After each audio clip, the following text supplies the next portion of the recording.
Rabbi israh li sadri wa yassir li amri wahlul 'uqdatam min lisani yafqahu qawli. Amma ba'du. Yang sama-sama kami hormati Ketua PRM atau PRA Ranting Trenganggo Utara maupun Selatan. Yang sama-sama kami hormati Ketua Takmir Masjid Al-Falah, Bapak Ibu ingkang minulya. Alhamdulillah pada pagi hari ini sinaosipun tadi agak krimis karena alhamdulillah kita bisa berkumpul, kita bisa bersilaturahmi, kita bisa thalabul ilmi bersama-sama di masjid yang insya Allah diberkahi Allah menikah. Alhamdulillah, mudah-mudahan apa yang kita lakukan memperoleh ridhonipun Allah Subhanahu wa taala. Amin ya rabbal alamin. Shalawat serta salam kita haturkan pada junjungan kita Nabi Muhammad sallallahu alaihi wasallam, kepada keluarganya, kepada para sahabatnya, kepada para pengikutnya. Pak insyaallah mudah-mudahan kita termasuk pengikut beliau yang istiqomah. Amin ya rabbal alamin. Sebelum kula matur nyuwun ngapunten karena di hadapan Bapak Ibu ada snack. Saya diamanai untuk menyampaikan, monggo dirahapi dengan kita mengucapkan Bismillah. Bismillahirrahmanirrahim. Matur suwun. Bapak Ibu rahmatullah, saya Wayan Sani pertama kasih bacaan oleh insyaallah ini. Saking Bantul, saya dari Bantul paling lem. Tambak Ngesiharjo kasihan Bantul, sampingnya Belambangan, kemudian Pambulan, kemudian Baturan. Alhamdulillah. Tapi ibu-ibu, alhamdulillah saya tadi kesini pakai peta. Ternyata di Belandangan ke Tribun, ke Jalan Kuning di Siliwangi, Renggot. Ternyata lewat Jalan Kabupaten ternyata lebih dekat nih Bapak Ibu. Ternyata tapi alhamdulillah tadi ada dua ibu-ibu yang bantu saya. Alhamdulillah. Undi ibu-ibu ya? Yang menunjukkan saya Masjid Al-Falah. Alhamdulillah masjidnya megah banget ya. Masjidnya bagus, insyaallah jamaahnya juga makmur. Allahumma amin. Bapak Ibu yang minulnya nyuwun ngapunten kula badhe matur pengawasan ingkang enteng-entengan mawon. Sebagaimana amanah dari guru saya dulu, Al-Ustaz Al-Mukarram Ibnu Juraidi, sebelum beliau wafat, beliau sebelum sakit-sakit, beliau 2 tahun kebetulan mengampu kami, kemudian beliau berpesan, nek kaji sing eneng-enengan, tentu harus dari ranting, ranting liyan nanti ranting ya, karena itu adalah betul-betul fondasi jamaah Muhammadiyah maupun Aisyah. Oleh sebab itu Bapak Ibu, ranting itu penting sekali.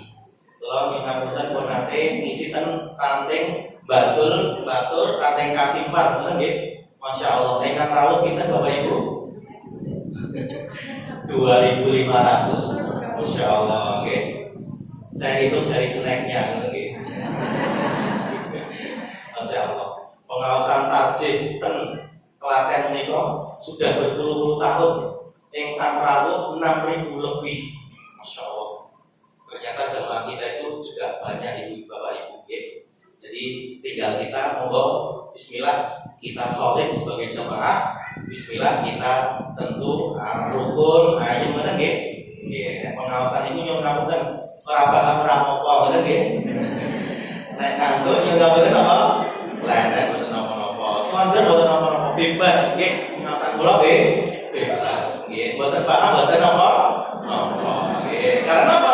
Nyuwun ngapunten karena orang yang datang ke pengajian menika sampun pikantuk ridhonipun Allah, sampun pikantuk ganjaran yang besar dari Allah Subhanahu wa taala.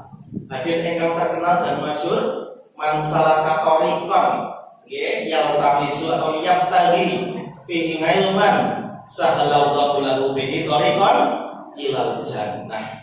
Siapa yang datang ke masjid, siapa yang datang ke majelis ilmu demi niatan untuk ngaji, insya Allah Allah mudahkan, Allah percepat jalan kita semuanya menuju surga. Ibu-ibu mohon maaf mengalahkan senam pun gimana? Ngalahkan yang kabupaten sinetron nopo demi untuk ngaji, insya Allah. Di Kalimantan itu kalau orang mau ngaji itu harus nyebrang sungai, harus nyebrang danau lagi, masya Allah, untuk ngaji. Maka selama kita masih sehat, monggo sami-sami kita ngaji. Pagi harinya mereka itu kita membaca hadis Rasulullah SAW.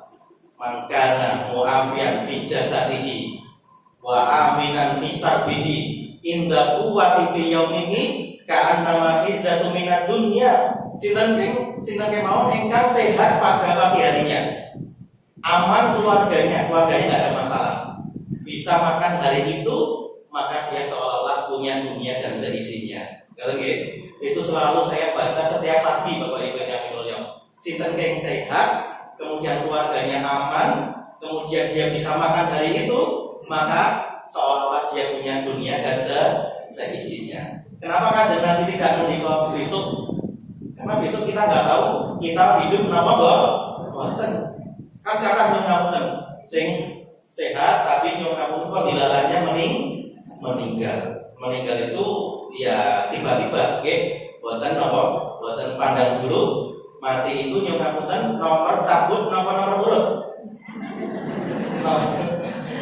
Nomor urut, nomor cabut nyongapunten. Nomor cabut. Nomor urut nyongapunten ingkang sepuh-sepuh riyen ingkang bapak. Tapi nyongapunten, sing balapan ten mriku sinten? Cacak nom. Mboten. Kemarin baru meninggal, Cak Nom meninggal. Jadi meninggal itu nomor cabut, bukan nomor urut. Kita itu pasti mati apa mungkin mati, Bapak Ibu? Ada yang mungkin banget ya. Berarti kali-kali. Nabi Musa alaihissalam yang menika datang malaikat. Nabi Musa didatangi oleh malaikat. Banyak nabi yang ketika mau wafat didatangi oleh malaikat. Malaikat maut menawarkan kepada Nabi Musa, wahai Nabi Musa, Nabi Musa itu yuswanipun 120 tahunan, 120,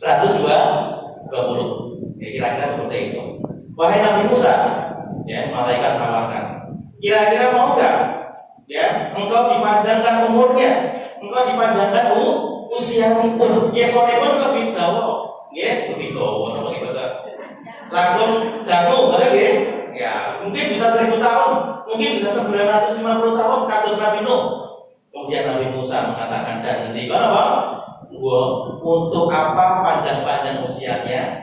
Saya pengen bertemu dengan Allah Subhanahu wa Ta'ala. Kalau panjang dan berkah usianya dan manfaat, alhamdulillah benar-benar.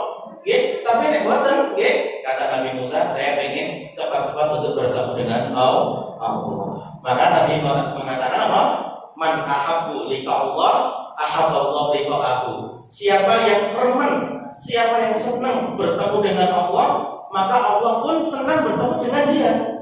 Tapi wa man kariha liqa Allah, siapa yang enggan, siapa yang enggak mau, enggak bertemu dengan Allah, maka Allah pun enggan. Bapak Ibu yang mulia, maka dalam Islam itu mati itu bukan sesuatu yang sangat kita takuti. Kenapa? Karena setelah kematian orang Muslim itu nikmatnya luar biasa. Dia memperoleh surganya Allah Subhanahu wa Ta'ala. Maka monggo sami-sami kita berdoa kepada Allah Subhanahu wa Ta'ala. Allahumma rzuq alaina husnul khatimah. Allahumma amin. Mudah-mudahan husnul khatimah. Bapak Ibu yang mulia, kula badhe matur, saat ini berapa Dzulhijjah? Ibu-ibu sekarang berapa Dzulhijjah Ada yang bilang sekarang, ada yang gansal Gansal berapa? 5 apa? Jadi kalau kita hitung kalender Hijriah, itu banyak yang tidak seperti kalender Masehi. Kalau kalender Masehi, ya sekarang tanggal 1 semua kompak, gimana? Tapi kalender Hijriah tidak semua orang Islam di dunia menikah yang ngapunten itu tahu kalender Hijriah. Oke, kita berpuasa berapa hari, ibu-ibu, bapak-bapak? 1 bulan. Terus ya, jawabannya 1 bulan penuh kita berpuasa.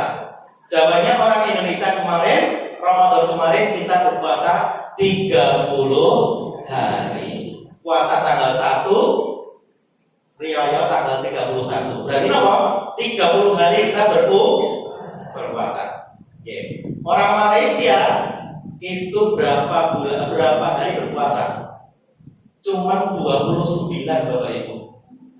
Orang Saudi Arabia itu juga cuma 29 yang ngapunten. Tapi orang Malaysia yang umroh ke Arab Saudi, yang umroh ke Mekah itu cuma puasa 28 hari. Kenapa kok bisa seperti ini? Malaysia memulai puasa tanggal 2 Maret. Oke? 2 Maret. Oke, selesainya seperti Indonesia. Tapi yang ngapunten Arab Saudi memulai tanggal 1 seperti Indonesia. Tapi riayanya bahasa keluar itu rusak kalau bahasa Melayu, Bapak Ibu. Makanya kalau orang bahasa Melayu, saya Melayu mawon gitu. Oke, mending bahasa Inggris mawon gitu. Itu yang ngapunten. Itu orang Arab Saudi berlebaran tanggal 30. Jadi orang Malaysia yang berangkat umrah ke Saudi berpuasa cuma 28 hari. Loh, tadi repot. Wong Indonesia 20 dino. Gimana? Nggih, lapas sakit Mas. Karena berbeda beda. Umat Islam sampun ribuan tahun, tapi kok nyong ngapunten posone ono sing 20 dino, wonten sing 29, wonten sing 28. Pripun iki? Karena kita belum punya kalender. Muhammadiyah. Bapak Ibu yang mulia, lagi-lagi berusaha untuk menyatukan umat Islam dengan kalender. Ini sudah mulai dirancang, software pun sudah mulai kemarin 3 hari saya diundang di hotel, kemudian mau semuanya diseragamkan, tapi juga baru ikhtiar, mulai dari persyarikatan. Insya Allah tujuannya semua itu baik. Kalau semuanya yang ngapunten, Arafah menikah tanggal 9 Dzulhijjah, di sini juga Arafah, tapi kita semua berpuasa, sedangkan umat Islam yang melaksanakan ibadah haji wukuf di Arafah, 1 kalender, 1 tanggal, 1 hari, 1 semuanya kompak. Allahumma amin. Kalau pergi ke Jawa Barat kemarin, itu yang jual tiket itu mendikon, Mas, hari foto apa nih? Aku harus dengar tuh Mas. Karena ini menentukan apa? Harga tiket, Bapak Ibu yang kami hormati. Plus amin itu sangat penting bagi orang yang punya jadwal yang sangat ketat. Nah, seperti itu. Kalau Bapak Ibu ingin menikahkan putra putrinya di tanggal seperti itu, kan sudah jelas. Oh, amin 1, plus 1 puasanya sudah diketahui, lebarannya sudah diketahui.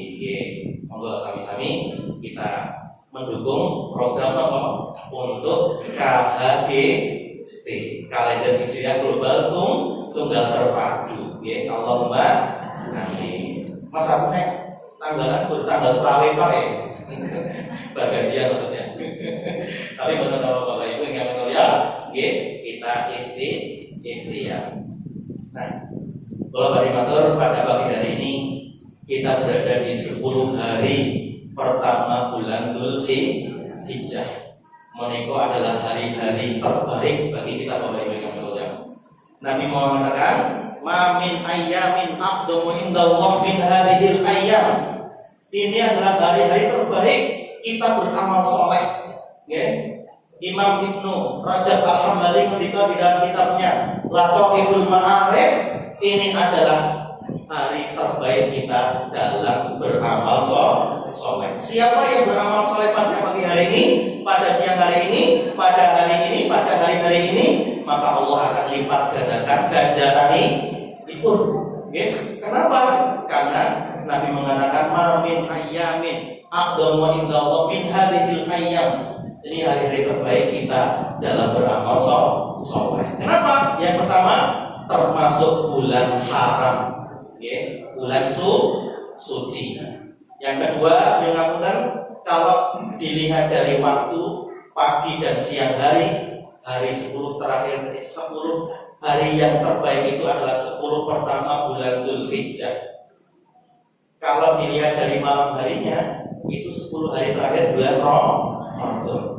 Berarti Bapak Ibu yang menyunyum, hari-hari ini menikah adalah hari-hari terbaik kita beramal soleh. Siapa yang ngaji, mungkin dari yang paling jauh, yang kamu yang paling jauh dari mana nih? Wah, betul.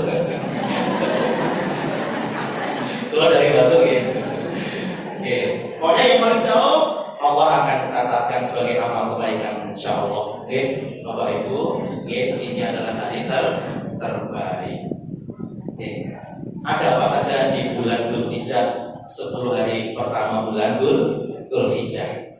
Barangkali sudah disampaikan, tapi saya hanya mengulang. Yang pertama ada namanya Siyamu Arafah. Siyamu Arafah itu puasa hari Arafah. Siapa yang tahu Arafah dinamakan Arafah kenapa Bapak Ibu? Karena Arafah itu Arafah itu artinya tahu, mengetahui. Nabi Adam ketika makan buah dan turunnya ke India. Siti Hawa menikah turun ke Baturan. Lema ada ke Baturan dari lengan putih yang mau pergi. Turun di mana? Di Jeddah menurut para sejarawan. Kemudian begitu mereka ya Rabbana dolamna anfusana wa illam taghfir lana wa tarhamna lanakunanna minal khasirin. Kemudian Allah menerima taubat, Allah memberi ampun, Allah Masya Allah paling pengampunan kepada Nabi Adam dan Hawa. Fataqabbalaha rabbuha biqabulin hasan. Masya Allah. Kemudian mereka berdua kebangkitan putih dan Jabal Rahmah. Oleh sebab itu dinamakan Arafah. Nabi Adam mengatakan Araf itu siapa? Araf itu anna Hawa min zawjati. Araf itu bahwa saya mengetahui bahwa Siti Hawa menikah adalah istri saya.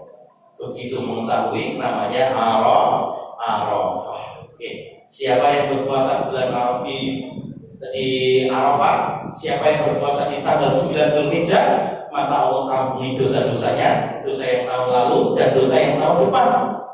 Imam Nawawi mengatakan dosa apa nih? Dosa yang sedang dan dosa yang kecil. Tapi kalau dosa yang besar, insya Allah diampuni dengan cara taubatan nasuha.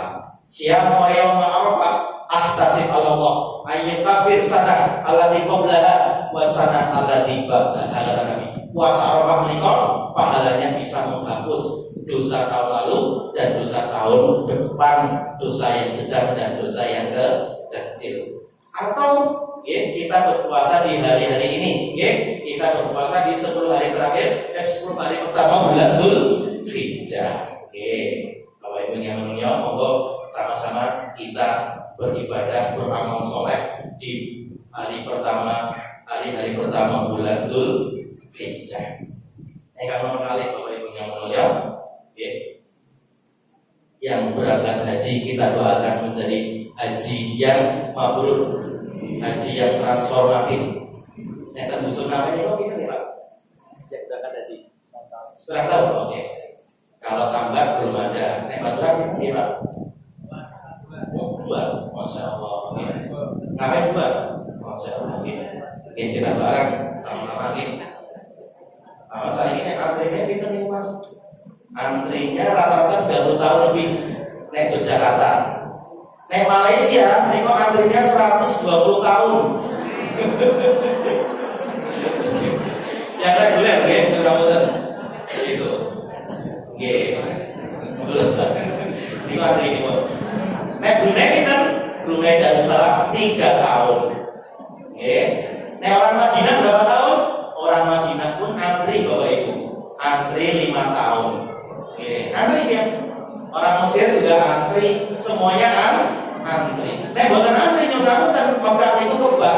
Nah, kebak buatan kondusif, buatan kondusif. Bahwa airnya pun harus mengimpor dari luar. Makanya airnya berangkat, dia betul. Oke, kalau di Saudi Arabia, di Mekah, di Madinah, air itu lebih mahal daripada bensin 1 liter. 1 liter air lebih mahal daripada 1 liter bensin. Jadi air itu sangat berharga Bapak Ibu yang menonton.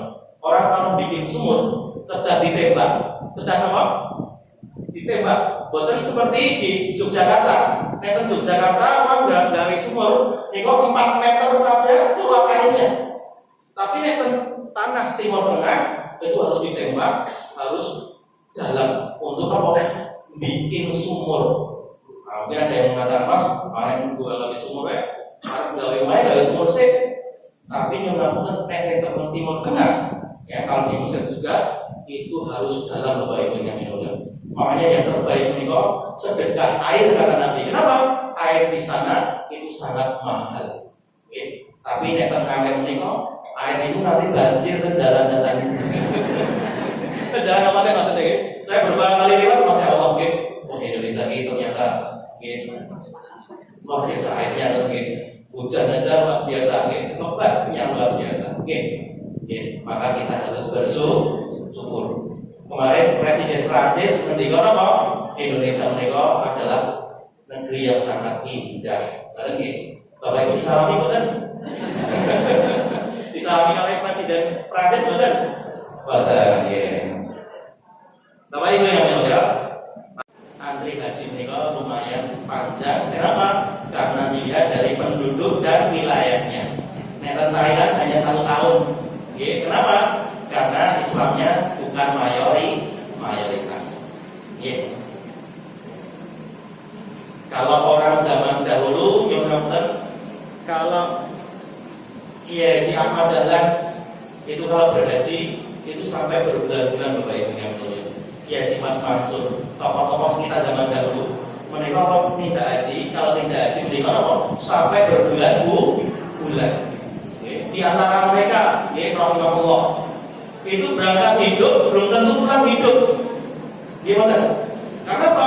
Perjuangannya luar biasa. Di sana di kapal itu berat rasanya. Kalau di kapal itu tidak ada batas ngangkut barang. Kalau di kapal mudah-mudahan itu tidak ada 20 kilo, tidak ada 25 kilo. Sakuate, karena apa? Karena saya sudah pernah haji lewat kapal. Jadi sakuat saya itu ngangkat itu sakarmu Mas, sakarmu. Jadi mau bawa drigen, mau bawa koper, sakuate bisa ngangkut. Tapi kalau di pesawat dibatasi hanya berapa? 20 sampai 25. Masya Allah. Itu pun beli jam-jamnya di Indonesia, kan? Bapak Ibu yang mulia, maka kita berdoa semuanya. Yang belum haji kita doakan untuk haji. Yang belum menunaikan umroh, mudah-mudahan ada rezeki untuk umroh. Umroh Ramadan itu pahalanya seperti pahala haji. Karena orang yang berhaji menikah sambung kita akan rukun Islam. Rukun Islam sudah ditunaikan. Insya Allah. Kalau sekarang kita daftar dulu, nggak tahu berangkat atau tidak, wallahu a'lam. Yang penting daftar dulu. Ada ikhtiar. Insya Allah kita tercatat sebagai pahalanya. Insya Allah. Karena siapa yang punya niat dan dia tidak berangkat, maka nanti yang menghajikan ahli waris. Seperti yang terjadi di zaman Nabi, ada orang yang namanya Sabromah. Sabromah menikah bahkan sadar tidak akan haji, yang menghajikan saudaranya. Makanya ketika tawaf, saudaranya itu mengatakan haji untuk Sabromah, haji untuk Sabromah. Nabi mengatakan siapa Sabromah? Sabromah itu orang yang tidak bisa menunaikan haji, yaitu saudara saya wahai Nabi. Kemudian Nabi mengatakan, kamu sudah berhaji belum? Saya sudah berhaji. Oke, tunaikan haji untuk apa? Sabromah saudaramu. Bapak Ibu ya. Monggo sama-sama kita berdoa pada Allah Subhanahu wa taala. Allahumma amin. Yang ketiga, Bapak Ibu yang mulia. Ya, nanti ada tanya jawab nih Pak, insyaallah. Yang ketiga bulan Dzulhijjah, oke. Itu ada yang mengatakan bulan kurban. Kurban itu adalah qarraba qurbanan fatuqbila min ahadihima wa lam yutaqabbal min al-akhar wa sulu alaihi naba'ai Adam. Sejarah kurban menika sudah ada di zamannya Nabi Adam. Ini menika putra pun itu Habil dan Qabil, mereka berkurban. Singkat cerita Bapak Ibu, Nabi Adam dan Hawa menika gadah putra putri yang namanya Ikrimah dan Labuda. Labuda dan Ikrimah lahir, kemudian juga Habil dan Qabil. Tapi pernikahannya harus disilang sesuai dengan syariat, ya betul. Kemudian Qabil tidak terima bahwa harusnya dia nikah dengan Ikrimah yang lebih cantik pacarnya. Kemudian singkat cerita yang itu disuruh berkurban. Siapa yang kurbannya itu diterima, maka dia berhak menikahi Ikrimah. Ternyata yang ketika itu Habil berkurban dengan hewan terbaik, Qabil berkurban dengan tanaman terburuk. Bukan masalah tanaman pun yang tapi apa? Kurbannya itu buruk, boten ikhlas dan lain sebagainya. Oke? Kalau yang kita sebagai seorang sohibul kurban, itu kalau berkurban di sampai pasca bongkaran. Saya tadi malam sampai jam 11:30 membahas sohibul kurban. Kenapa? Karena yang ada sohibul kurban yang dagingnya rapodo diterima seperti tahun yang lalu. Akhirnya jika dagingnya mau lihat. Kemudian yang berkata pada kami, takmir, Mas, engkau nek sirai, engkau nek terpedone rama saya mati belum. Kemudian kami jawab, jangan kaceng kurban apa menurut belaki. Jadi kalau sudah menjadi sohib kurban yang melakukan harus pasrah, harus pasrah. Sepertiga itu dia itu harus manut. Yang mana yang harus dipilih? Tapi Bapak Ibu Allah, lan yanalullahu luhumuha wala dimauha walakin yanalul taqwa. Kalau ada yang seperti itu, kita briefing semuanya. Benar nggih? Jadi sohibul kurban semuanya dikumpulkan. Nek sohibul kurban kambing masih mending. Kenapa? Karena ukurannya itu sampil. Tapi kalau sohibul kurbannya itu sapi dan bertujuh, ngerti nggih? 7 orang itu kalau dibagi sampilnya, kemudian ada tulangnya dan lain sebagainya, ada yang nggak mau tulang lagi. Makanya yang paling gampang kemarin saya tanya pada Ustaz Agung, ya bisa caranya dagingnya dulu, kemudian dibagikan ke sohibul kurban. Ada yang nggak terima apa kalau dia dapat tulang, ngerti? Sohibul kurban. Tapi tidak semuanya seperti itu. Tapi ya Bapak Ibu, kalau di sini ada yang sohibul kurban, pun insya Allah Bapak Ibu di sini semuanya sudah yang paling takwa, yang paling ikhlas, pun pasrah bongkokan. Bapak Ibu yang kami muliakan, maka kisah dari Habil dan Qabil itu kurbannya Habil itu lebih diterima oleh Allah. Tandanya apa? Tandanya ketika itu disambar petir kurbannya. Jadi hewan ternaknya itu punya Habil disambar petir. Nah, hal itu menunjukkan apa? Itu yang lebih diterima kurbanipun. Akhirnya, ya ketika itu kurbannya Habil diterima dan akhirnya itu Qabil tidak terima. Akhirnya waslu alaihim naba'ai Adam bil haqqi irqarraba qurbanan fatuqbila min ahadihima wa lam yutaqabbal min al-akhar qala aqtulanna. Ketika itu terjadi pembunuhan yang pertama karena iri hati dan lain sebagainya, itu terjadi pembunuhan yang pertama. Bapak Ibu yang mulia, maka yang lebih diterima adalah yang paling ikhlas. Tidak usah kita sebagai sohibul kurban mempermasalahkan kulit, kemudian dan lain sebagainya pun insya Allah kita pasarkan ke panitia. Panitia bukan amil, Bapak Ibu. Jadi kalau di kurban mereka bahasanya panitia, bukan amil. Kalau amil mereka zakat fitrah, benar nggih? zakat mal, zakat mal ambil menika, yang bertugas untuk mengumpulkan. Tapi biasanya kalau kurban itu adalah panitia. Di masjid kami, di dusun kami, kebetulan 3 tahun lalu ada seorang agniya, seorang yang mungkin berkecukupan itu tapi non muslim, itu kurban ke masjid kami. Nah, dan itu yang dipakai panitia untuk makan-makan bersama, Jadi Bapak Ibu Allah, kita boleh menikmati hewan atau daging kurban, yang penting akarnya itu jelas. Kalau sohibul kurban sudah, Mas, ini jatah saya untuk makan-makan panitia, berarti sudah jelas. Tapi nek sohibul kurban buatan sah, karena belikan yang lain. Dari panitia membelikan makanan yang lain, bukan dari hewan kurban itu. Mereka ada atau terjadi di banyak masjid. Nah, Bapak Ibu Allah, kemudian singkat cerita bahwa kembali ke kisah tadi, innama yataqabbalullahu minal muttaqin. Yang diterima Allah hanyalah korbannya orang-orang yang bertakwa. Kalau dulu orang Mesir zaman dahulu, mereka korban itu apa Bapak Ibu? Korban itu di Sungai Nil berkorban gadis yang paling cantik dulu. Nah, orang Meksiko, mereka korban itu jantung sama hati. Kemudian orang Skandinavia, mereka korbannya itu para pemuka. Tapi dalam Islam, kurban itu bukan manusia, tapi kurban itu yang namanya apa? Hewan terbaik atau harta yang terbaik dari kita.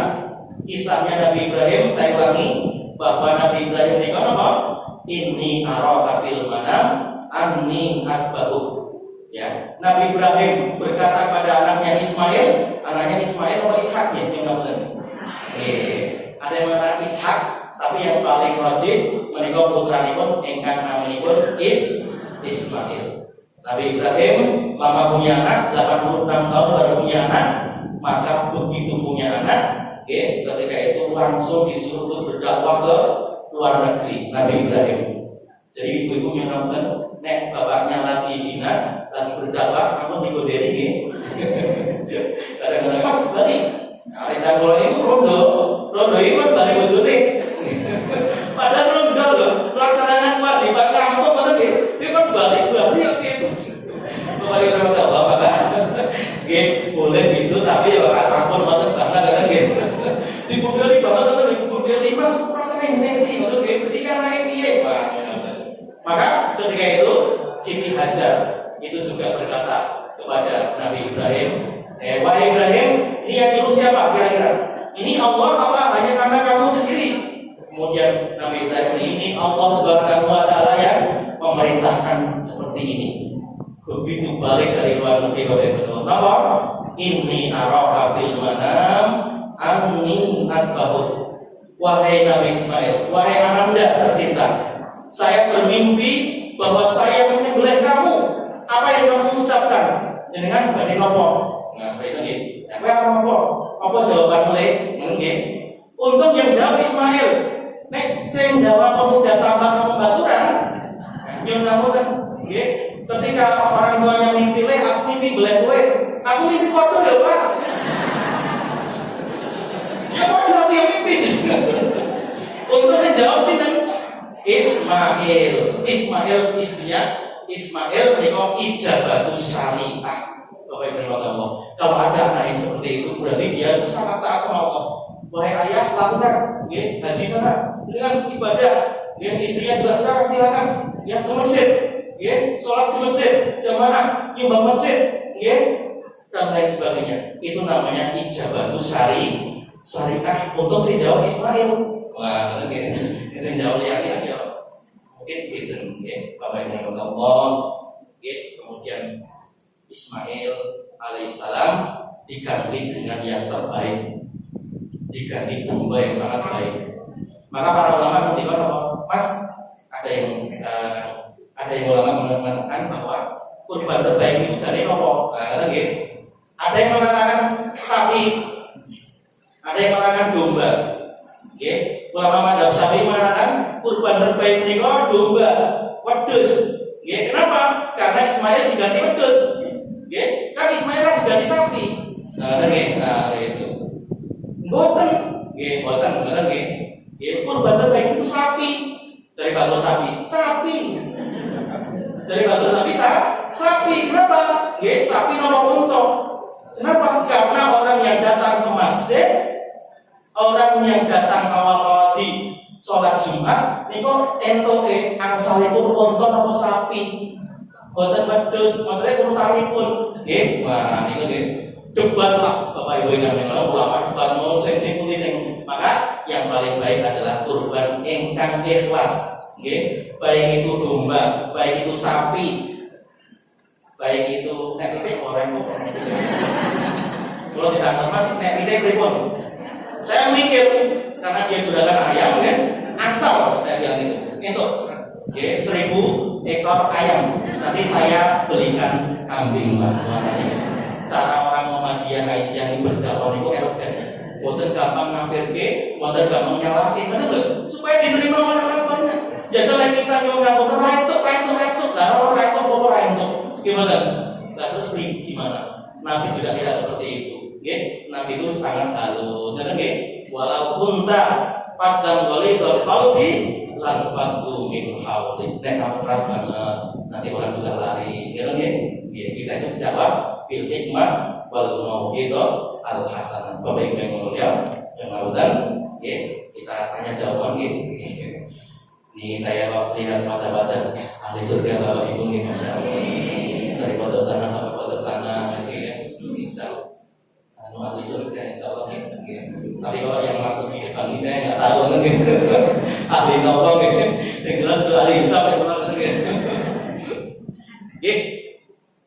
Ya, sisa waktu kita gunakan untuk tanya dan jawab.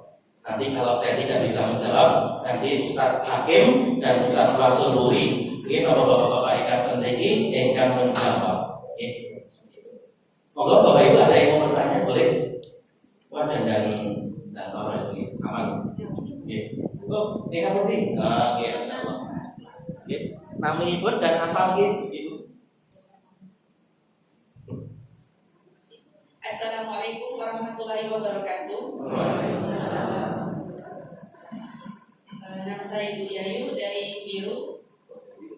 Yang ingin saya tanyakan adalah apa hukumnya orang yang sudah meninggal itu biasanya di masyarakat kita kan dia mengatasnamakan kurbannya itu untuk misalnya almarhum ayah atau ibunya seperti itu. Padahal kita tahu itu kan amalnya kan terputus, jangan itu kan hanya 3 yaitu amal jariah, anak yang soleh, ibu yang bermanfaat. Terus apakah sama dengan kita bersedekah dengan orang tua yang sudah meninggal, misalnya untuk mendirikan masjid, terus wakaf Al-Quran? Sebelumnya terima kasih atas penjelasannya. Wassalamualaikum warahmatullahi wabarakatuh. Langsung dijawab dikumpulkan dulu. Oke. Alhamdulillah pertanyaan sangat bagus dan ini kalau dirinci bisa setengah jam sendiri Bapak Ibu.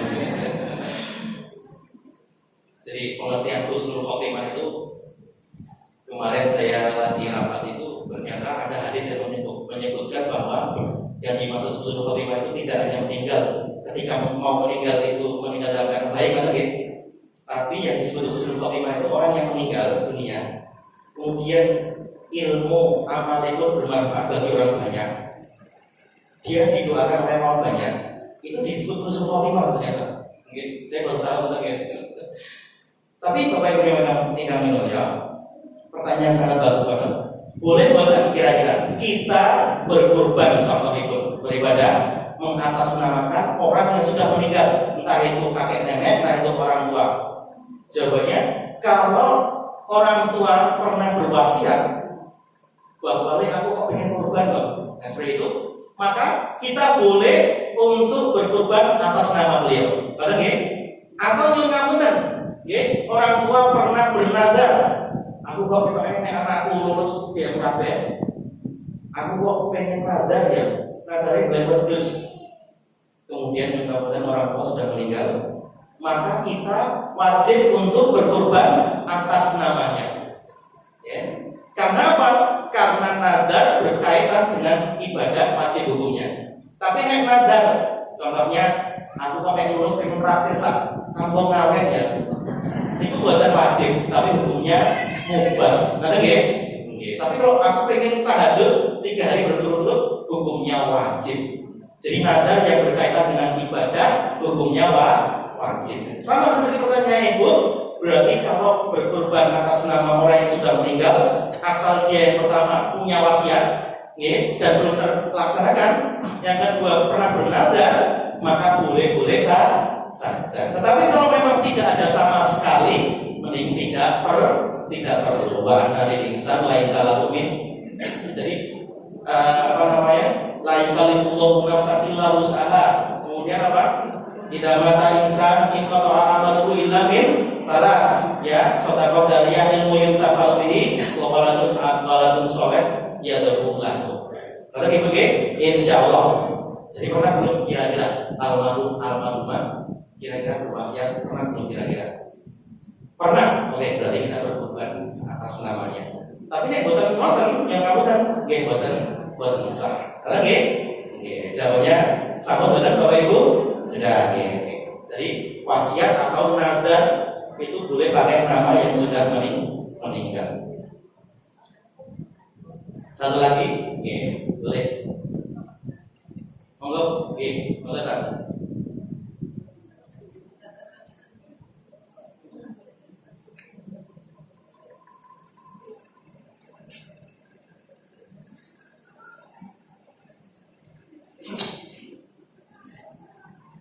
Assalamualaikum warahmatullahi wabarakatuh. Waalaikumsalam. Izin bertanya Ustaz, siapakah yang berhak menerima daging kurban? Apakah non-muslim juga termasuk di dalamnya? Dan satu lagi Ustaz, dalam teknis pelaksanaan ketentuan calon sahibul kurban, apakah yang orang tua dalam hal ini kepala keluarga saja yang tidak boleh memotong kuku rambut atau segala sejenisnya, atau semua anggota keluarga dalam hal ini?